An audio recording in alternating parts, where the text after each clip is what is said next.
Hello there, people of the internet. So, I feel like I've at least talked about this on the channel before, but I don't think I've made an actual dedicated video to it. So, I'm out here with my Yugo 2447 chambered 8mm Mauser, and I figure, hey, why not? Let's go ahead and send some rounds downrange. I hear Kevin screaming already. Kevin's very active today. He's my peacock. I got 4 of them. They're all named Kevin. Welcome to the gun channel. But I've had a couple of people ask me why these old school military surplus rifles were so gosh darn powerful. And, well, whenever I give the explanation, I've given it a couple of times now, so I figure I'll go ahead, make a video so I can just kind of link the explanation to them. So this is our 8mm Mauser round, and this right here is, this particular stuff actually is Turkish surplus stuff. And this is a 155 grain bullet that should be traveling at around 3,000 feet per second. That is an insane fast speed for a 150 grain bullet. That is a very powerful round, or a 155 grain bullet. Very, very powerful round. Well, whenever I'm explaining to these people why these rifles are so powerful, I tell them, think about the time period that the stuff was being made in. Whenever smokeless powder had become a thing and countries adopted smaller bore projectiles that went much faster thanks to the invention of smokeless powder. This was at the late 1800s, like 1886, I think, is whenever the French actually made smokeless powder for their lapel rifles. And basically all of your main countries around that time period were like, oh, smokeless powder is a thing, get rid of the black powder, we need smokeless powder rifles, we need them now. So rifles that are similar to this design right here popped up all over the world, and they were trying to figure out the best compromises of both power, while at the same time capabilities at long ranges due to ballistic capabilities. And just with everything that they were doing, they were going to smaller bore projectiles compared to what they were using. Like anywhere from 50 cal to 75 cal was typically the norm with black powder firearms of the time period before this right here. So these right here were smaller bullets than what it is that they were using. They were just traveling much, much faster. And as a result, they were incredibly powerful rounds. So the first thing, whenever these were made, because these bullets were traveling much faster, countries were under the assumption that battle was going to be taking place at way farther distances than battle actually took place at in actual combat practice.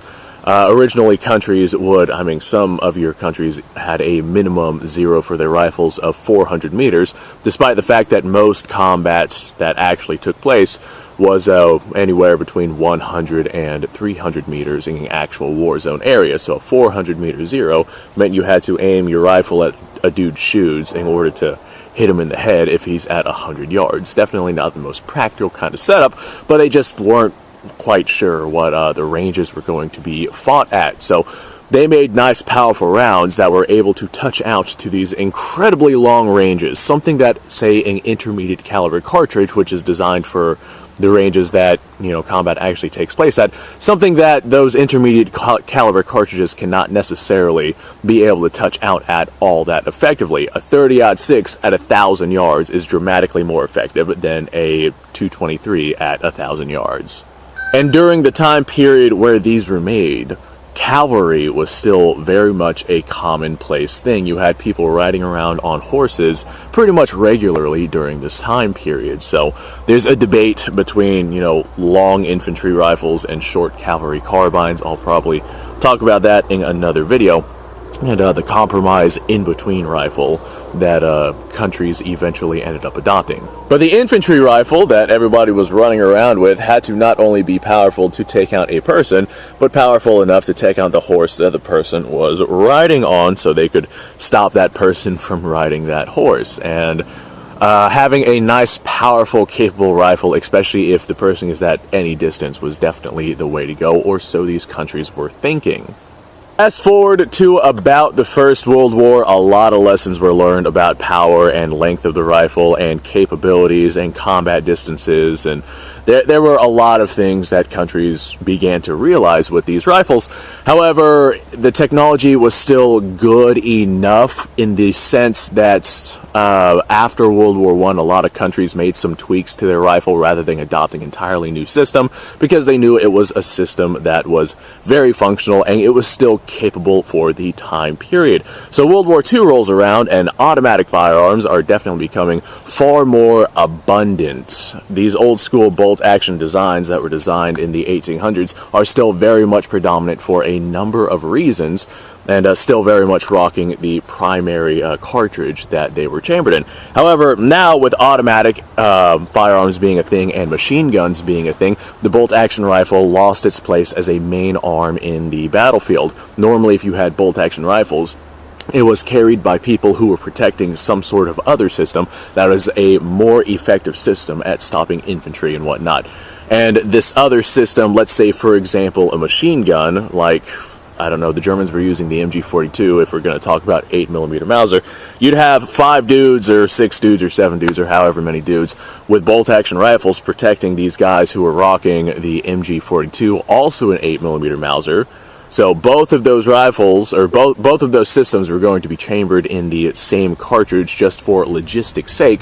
And the reason why you want a nice, powerful machine gun is because you're not necessarily going to be dealing with just infantry. During this time period, horses were no longer really a thing.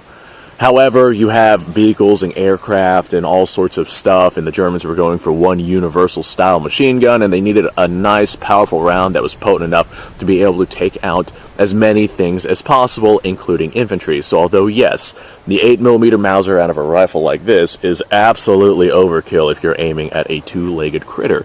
However, if you're trying to use it to stop a truck, or if you're trying to use it to take down a couple of Spitfires that are coming towards your position, or if you're trying to use it to, you know, maybe you have it mounted on a Navy vessel and you have this enemy vessel that just came up, or an enemy submarine, and you're like, oh my god, that's not ours, let's put some fire onto that. Yeah, having a nice powerful round definitely came in handy.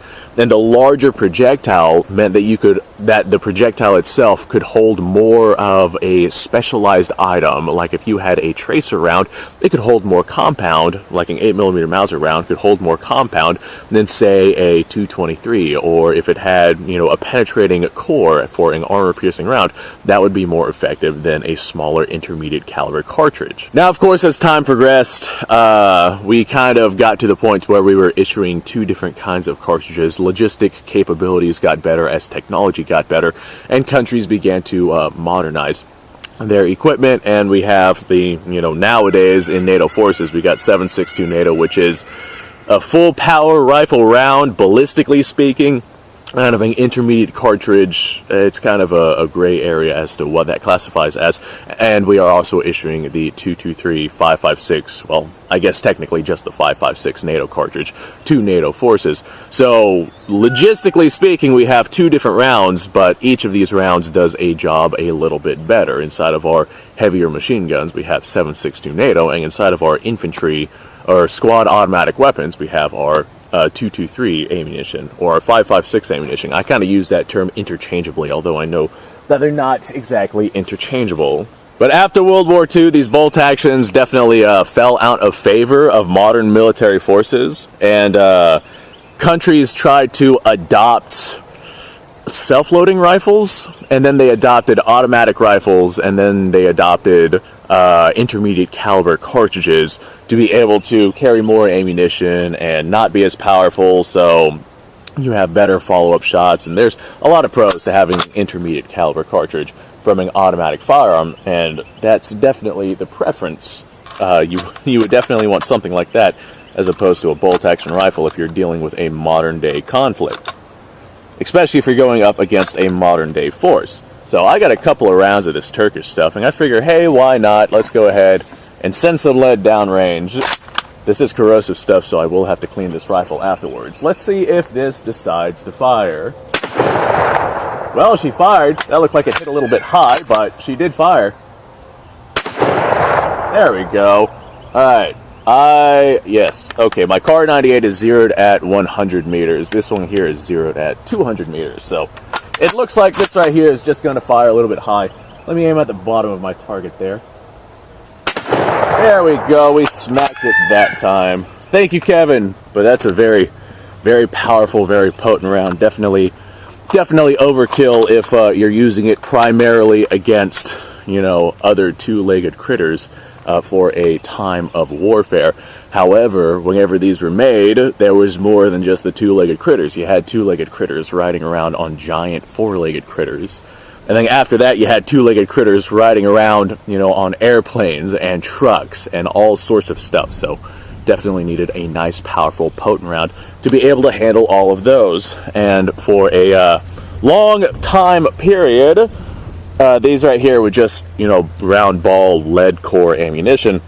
But whenever we started getting into sticking other things inside of this ammunition, that is where having a larger projectile definitely began to shine.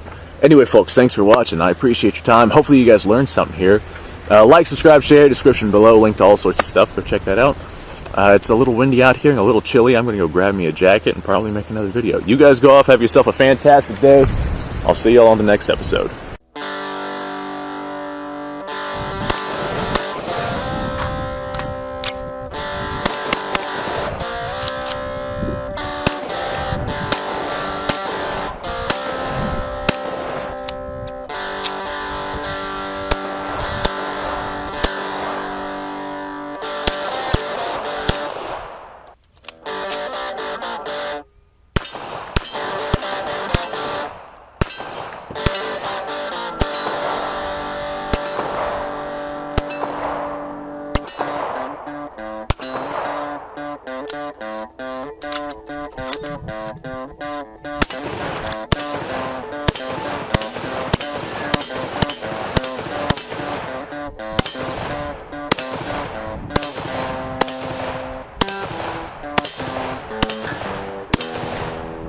Been a little while since I've done this.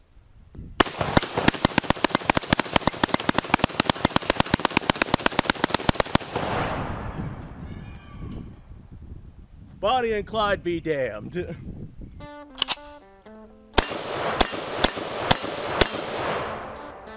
Poor man's Garen.